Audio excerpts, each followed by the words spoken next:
Hello, hello. Welcome back to another episode of Crime and Unwind with Aixa and Denise.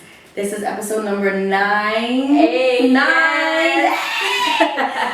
Thank you guys so much for all the love that you've been showing across all of our social media, Yes. across YouTube, and YouTube we only got 12 subscribers, but that's okay. So that's how you start. Facebook, we're a little bit more up there, but we appreciate all the love. And again, as we always say, if you have any suggestions, if you have any comments, any type of, feedback, absolutely. So yeah, go ahead and let's get started. So you guys know the drill. We start with our wine of the day. And of course, it comes from our sponsors at MarkandVals Wines. Today we have their Merlot. A little bit about Merlot and the type of wine that it is. So Merlot has a medium body and is generally smooth and well balanced according to the internet.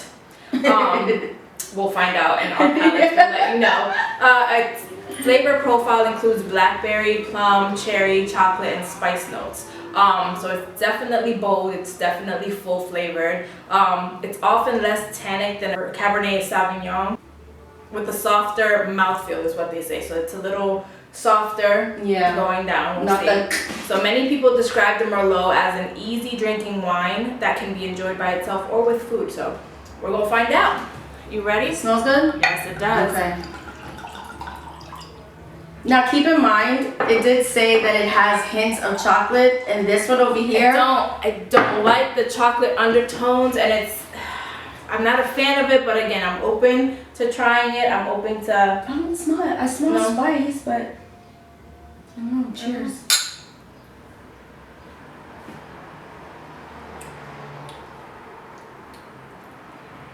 I don't get the chocolate undertones, so I'm okay with this. I'm trying to think. I can taste the cherry. That's what I'm trying to see. I'm trying to see what is the flavor that really just sits on the tongue.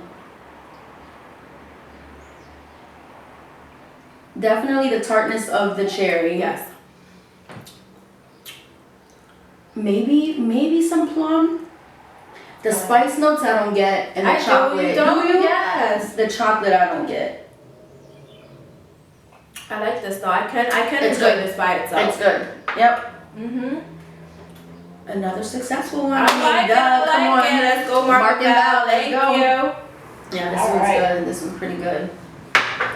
All right, so let's get into it. Our guy for today, his name is Gary Heidnik. I think it's Heidnik, right? He's Heidnik. Heidnik. Gary was born on November 22nd, 1943 to Michael and Ellen Heidnik in Eastlake, Ohio. So he was raised in the suburb side of Cleveland. Gary's parents divorced due to his mother's alcoholism. As a result, Gary and his brother Terry went to live with their father, who later remarried.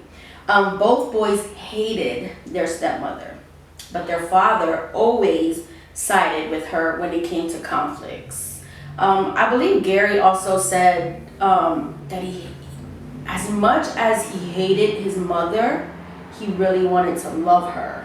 I mean, his biological mother, the alcoholic. Yes. I mean, I think everyone wants to love their mother. Which it kind of you understand, not understand, but it makes sense how he. And we'll get back. And we'll get into we'll get into it. So Gary suffered through like a really, really brutal childhood. He suffered a lifelong problem of bedwetting, which sucks. They say that's a big problem with a lot of serial killers. Bedwetting seems to be one of those triggers, maybe. Little red flags. Yep. So, but not only did he suffer from the bedwetting, his father would severely punish Gary, and one of the ways would be humiliating Gary by hanging his soiled sheets by his bedroom for everyone to see. And sometimes he even would take Gary from his feet, and dangle him out the window, shaking him by the ankles. He pulled a Michael Jackson. He did. But while he was still a child, Gary apparently fell 20 feet from a tree. He smashed his skull, suffering a misshapen cranium, which they did believe that had a lot to do with his behavioral aberration. And that was another indicator that when we went to the to that thing where they talked. That's another indicator. Another indicator of serial killers is brain injury, brain trauma. Yes, ma'am. Wow. Yes, ma'am. So, I mean, obviously, kids can be cruel, and of course, they would tease him and would call him football head because of it. Arnold.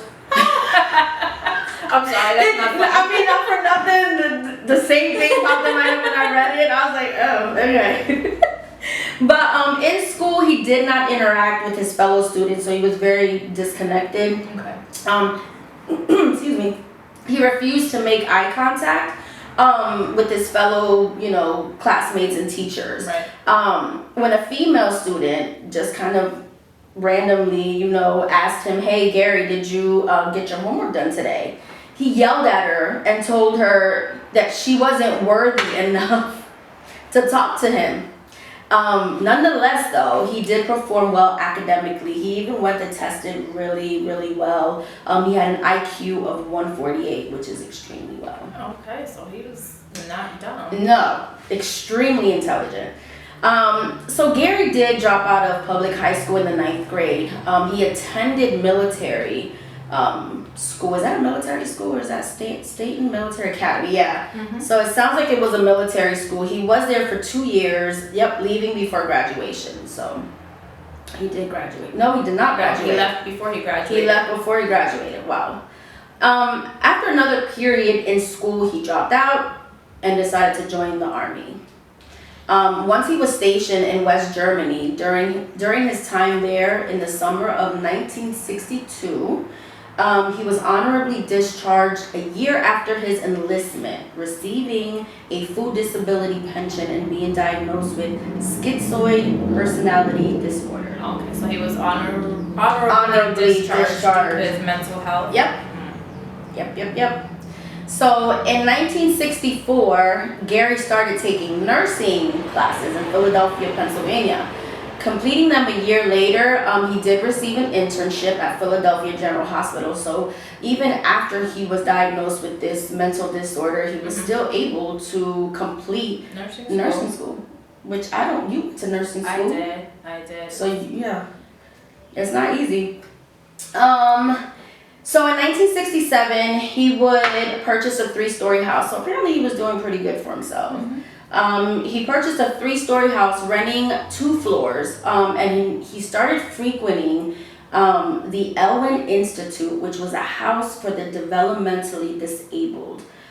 He would later assault one of the house's tenants. So was he there to volunteer? Was he there to try and work? Or was he there to try to pick up women? But we'll get into that. Maybe a little bit of everything. All of it, yes. All the above. Ding. So after going to nursing school here, Gary also got ordained as a minister, as a priest. So in 1971, that's what he went by. Bishop Gary. Ooh. In 1971, he started the United Church of the Ministers of God in Philadelphia. So with just 5 followers and a $1,500 investment. So this was the beginning of his church. But it's crazy because things actually grew wildly from there. So Absolutely. Eventually, he was able to raise more than $500,000 for his church. So this helped Gary learn how to manipulate people. And he put that skill to use on women, and he started keeping them locked in his basement. So this is where it begins. Yep. So, wow. Yep. All right. Gary actually had children. So in 1978, he had his first child. He had a daughter named Maxine with his girlfriend at the time, Anjanae Davidson. Now, he later abducted his girlfriend's sister, Alberta, from an institution in Harrisburg. So she was in one of those institutions where he was frequenting those for the mentally disabled. So she was in one in Harrisburg. So Alberta was mentally disabled. Now he did proceed to imprison her in a locked storage room in his basement. Remember, we said that. Yeah. After she was found and returned to the hospital, they did examine her, and it revealed that she had been raped, she was sodomized, and that she had actually contracted an STD. So he gave her an STD. So Gary was arrested. He was charged and convicted of kidnapping, rape, unlawful restraint, false imprisonment, involuntary deviant sexual intercourse, and interfering with the custody of a committed person. Wow. So he was charged. He was. Now, the original sentence, unfortunately, though, was overturned on appeal. Gary spent 3 years of his incarceration in a mental institute prior to being released on April of 1983. He was released under the supervision of the state-sanctioned mental health program. So remember, he was diagnosed with that schizoid personality disorder here. Now, after that, Gary used what they call a matrimonial service to meet his future wife. So he was married. Now, matrimonial service, aka mail order bride, with whom he corresponded by mail for 2 years before he actually proposed to her. So Betty, his mail order bride, arrived from the Philippines in September of 1985 and married Gary in Maryland October 3rd of 1985. So that was super fast. Super fast, yes. I mean, but they did correspond for 2 years, so I guess he was courting her by mail. Yeah. The marriage did rapidly deteriorate as she found Gary in bed with 3 other women. Now, Gary had forced his wife Betty to have sex with these women. He would beat her, he would rape her, and so she left him. She left him 3 months later. Now, unbeknownst to Gary, she was pregnant when she left. So she ended up having his son, and then she would request child support here, but it was Gary was never known to have a relationship with this son that we know of. Yeah. So, Gary actually had 2 other children with 2 different women, both of whom had also complained of his deviant sexual practices and penchant for locking them up. So he had a thing for locking women up in his basement or in closets or just locking them up in small quarters. Yeah. But those tendencies, again, were about to reach new depths as he would soon kidnap 6 women, rape, and torture them. So let's get started on these victims here. So I feel like the first victim, which is Josefina or Josefina Rivera, she was a 25-year-old drug-addicted prostitute, and I thought that she was more so where we needed to kind of like detail a little bit because it started with her and ended with her. Right. So she played a big factor in how this played out. Yeah. But before all that, on November 25th, 1986, Gary had lured her into his home by the promise of money. Again, this is a 25-year-old sex worker, and she's drug addicted, so she saw this as a perfect opportunity. John. Yeah, exactly, because he had money, so he had a nice vehicle, so she thought this was a come up. So while Rivera was getting her clothes back on after they had sex, Gary came up from behind and choked her. Then he dragged her down to his basement, shackled her limbs together with chains, sealed the bolts in with super glue. In a documentary, Josefina stated that she saw her life flash right before her eyes. I bet. She said, all I could remember was like a film projector of things that were going on in my life. She said it was just like flipping back, flipping back, flipping back. Gary would beat her with a stick until she stopped screaming.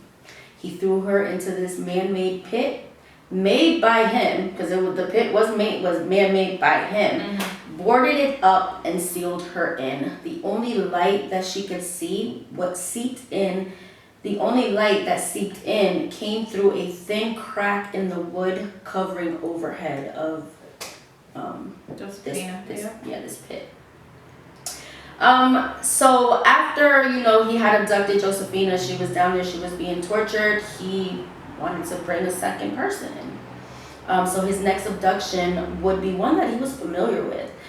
Sandra Lindsay, 24, also mentally disabled, was abducted on December 3rd. Gary had gotten Sandra pregnant previously, but she had an abortion.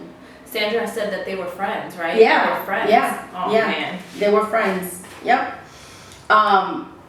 So her having this abortion angered him.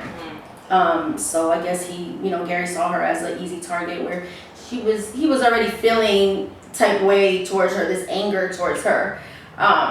So Gary would feed Josefina and Sandra irregularly, kept them half naked, and raped them repeatedly. Yeah, that must have been terrible. On February 7th, Gary became angry with Sandra for unspecified reason. He punished her by hanging her by one of her wrists with a roof beam for 2 days. She developed a high fever and she died the next morning. Wow. He then took her body upstairs. He dismembered it with a power saw, put her head into a cooking pot, and cut out her flesh. He fed some of her body parts to his 2 dogs, and the rest to both of the captives. A couple of days later, neighbors complained of a terrible smell, prompting the police to investigate. Gary was interrogated and successfully explained that he had burnt his food. Wow, so they smelled this putrid smell of flesh being cooked, and he was able to get away with it by saying, no, I just burned my food. Mm-hmm.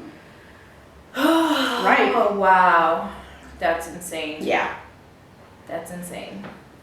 So, wow, Gary bribed his captives into telling on one another. So, whenever he would abduct a girl, he would bribe them into snitching on each other. So he would kind of convince them that if they do it, then I guess they're off the hook, or they won't be punished that day, or whatever the case may be. So Josephina told him that the others had planned to attack him and escape. As a result, he made them deaf by driving screwdrivers through their eardrums. So he started to apply electrocution to all of his captives except for Rivera, because she was the one that told on them, who started to aid him in torturing others. So at this point, she became, as you said, his bottom bitch. His bottom bitch. You know what I'm saying? She was snitching on the other captives, and it would make her not get punished, or would allow her to be free from the types of punishment that he was imposing on these girls. Or at least, she would still go through the torture. She would still have to be raped, but be raped in a more comfortable way versus being raped and being tortured while you're being raped. That's insane. But in a way, she started gaining his trust. Yeah. And we'll see how she did that later on. So, yeah. Few other victims here. So, victim number 3, on December 23rd, he brought 19-year-old Lisa Thomas over to his home. He drugged her wine. He gave her wine and drugged it, and put her in the basement with the other women. So that was his 3rd victim. Yeah. Victim number 4, mind you, he had quite a few girls down there. A week later, on January 2nd, 1987, Gary abducted 23-year-old Deborah Dudley. During her period of captivity, she would try to defend herself, but was beaten and put in a pit more than the other girls. Now, this pit was small. It was small. Josephina was explaining it as though she had to literally bend her body in ways that she probably wasn't able to and couldn't breathe. Yes, It was super tiny. She was kneeling, literally kneeling in it, and it was still, even her kneeling, it was tight. So it looks like Deborah Dudley was put in the pit more than the other girls. So Gary took Deborah Dudley to the cellar, threw her in a water-filled pit, and fatally electrocuted her due to her resistance. So because she fought back, she did fight back more than the other girls. As we stated earlier, he was putting these screwdrivers through their eardrums, and then he electrocuted them. So in one of these electrocutions, he actually killed her. Mm-hmm. She died by electrocution. And he had Josephina help him dispose of her body. Yeah. Victim number 5, on January 18, he abducted 17-year-old Jacqueline Askins. Victim number 6, he abducted 24-year-old Agnes Adams on March 23rd to replace Dudley. This man just had a whole plan that he wanted to have, a dungeon of women that he would rape. Yeah, like his own personal sex slaves. So that is what he wanted. That's what he actually told Josefina. He wanted to have all these women be his women and, rape them all and get them all pregnant. He wanted a bunch of children. A children factory is what he was trying to build, which was insane. And then keep in mind that all these ladies all had mental disabilities. Yeah. On March 24th, 1987, Rivera asked permission to be allowed to visit her family. So keep in mind, as we were stating, she was slowly gaining his trust by snitching on the other girls and helping him, She helped him dispose of A body. of the body, exactly. I'm sorry. Who was it? Wasn't that Deborah Dudley. Okay, yeah. So keep in mind, Josefina was gaining his trust, by telling on the other girls and even helping dispose of Dudley's body here. So she was becoming less and less of a threat to him, basically, and more of his accomplice. Right. So on March 24th, 1987, she asked permission to be allowed to visit her family, possibly assuming that she had fallen to Stockholm Syndrome. So Stockholm Syndrome is when people fall in love with their captors. Yeah. Therefore, believing she would not run to the authorities. So Gary thought maybe she did have Stockholm Syndrome. Maybe she was falling in love with him. So maybe she was becoming his woman as he wanted them to be, to obey his every command and love him because he wanted to be looked at as their God. Mm-hmm. So he did agree to it, and he did take her to go see her family, supposedly. So he drove her up to, I believe, was Josefina's boyfriend's house. Now, Josefina convinced Gary to stay in the car. She said, no, stay in the car because if my family sees you, they're going to start asking questions. It's going to be super weird. They're going to, they're not going to believe it, what we're saying here. So Gary stayed in the car. She ran inside. First thing she did was grab the phone and call the police. Josefina let them know, my name is Josefina, I've been abducted, there's all these other women in his basement, he's, raping all of us, he's torturing all of us, you need to hurry up because if he finds out I'm on the phone, he's gonna kill all of them. So the crazy thing about it was I had heard that, or I had read that the cops initially didn't even want to really believe her because she was a sex worker that was probably known to them. Right. Which is unfortunate. It is very extremely because you wonder how many situations could have been avoided if you just listened to them the first time. Exactly. That goes for a lot of things. Absolutely. So after 4 months of imprisonment, these girls were down there for 4 months. The women were finally free. The cops did finally believe her. They did go make it over to Gary's house. And found all these women shackled. Furious with Rivera though, Gary of course was mad that she betrayed him. Yeah. So even though she had freed them, they were still angry about the role that she played with their torture. So they felt betrayed by Rivera. Yeah. I mean, I know she was doing it to save herself, and it's a dog-eat-dog world out there. Every person for themselves, and I can understand why she did what she did. But they felt a little bit betrayed because they felt that she was part of their torture and she was the reason for them getting hurt. So, but then she didn't have to say anything. She did about the girls that were there. She could have just left them there. Yeah. And freed herself. Yeah. And freed herself, but they were mad at her. Especially about Dudley's death and her part in it. Which I get. Some of the girls even wanted Rivera to be charged as an accomplice. But in the end, Rivera was recognized as a victim as Gary was forced to face the court. So they knew that she was doing what she had to do. Yeah. And in doing that, she did end up freeing the girls. So I can understand why they were mad. I can see that, but because of her and her actions, they were found. They were rescued. Yeah. They were found. So for his defense, now after Gary was caught, after he was convicted, Gary made the unlikely claim that the women he abducted had been in his basement when he moved into the house. So he was like, nope, they were there when I bought the place. So my pets, they were there. So then he tried to claim that he was legally insane. Now it was rebutted by the fact that he had earned $500,000 on the stock market. Now this man was smart. He had an IQ of 148. Yep.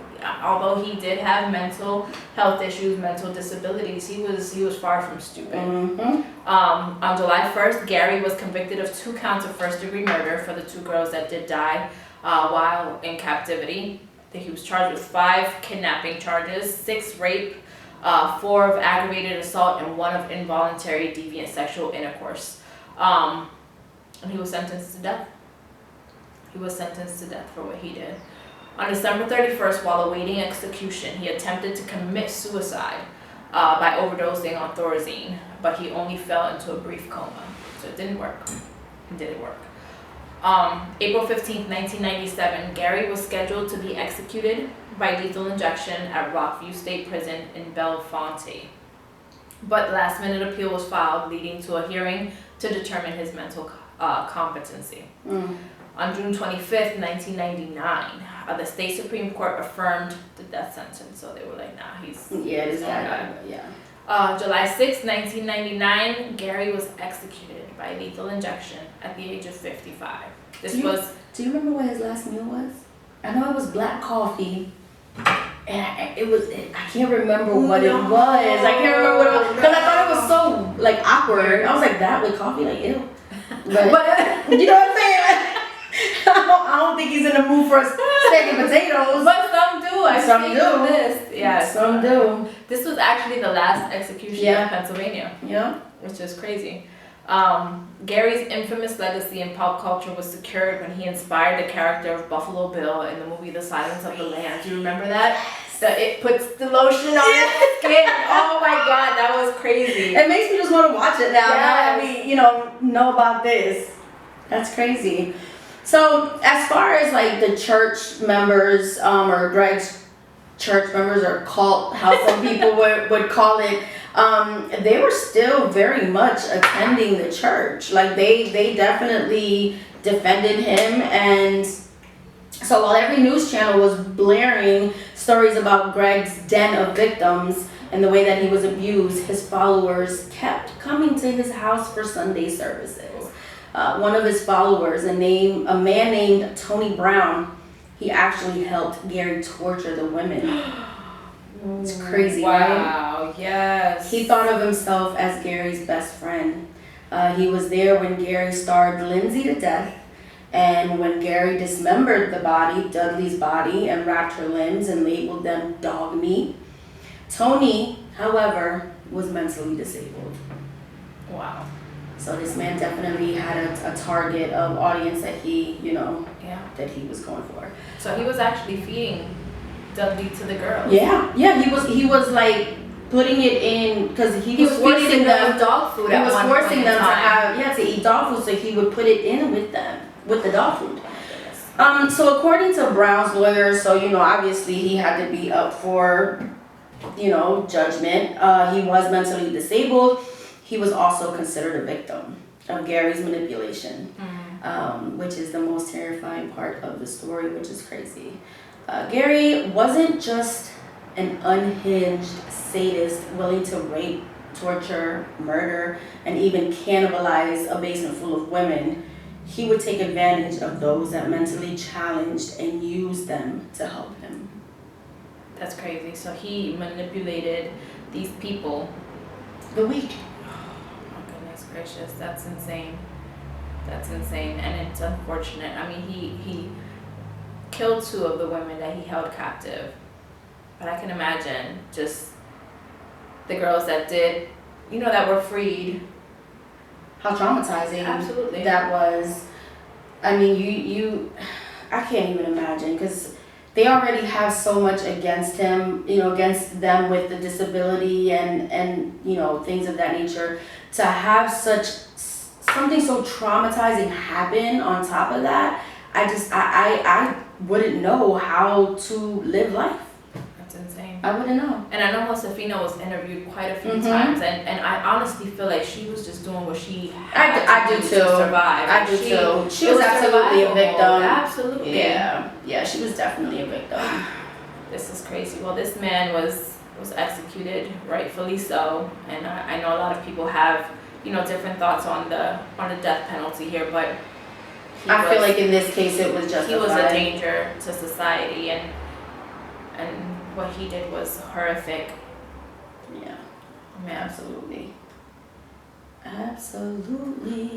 Well, thank you for joining us for episode 9 of Crime and UnWINEd. Have a good day. Yes. In 2 weeks. Yes. Episode 10. We got something special for y'all, so stay tuned. And go support Mark and Val. This Merlot is definitely good. Yes, it really is good. It's super good. Yep, so again, we'll have their website at the end of the video, all their socials. We'll see you next time. See ya. Bye.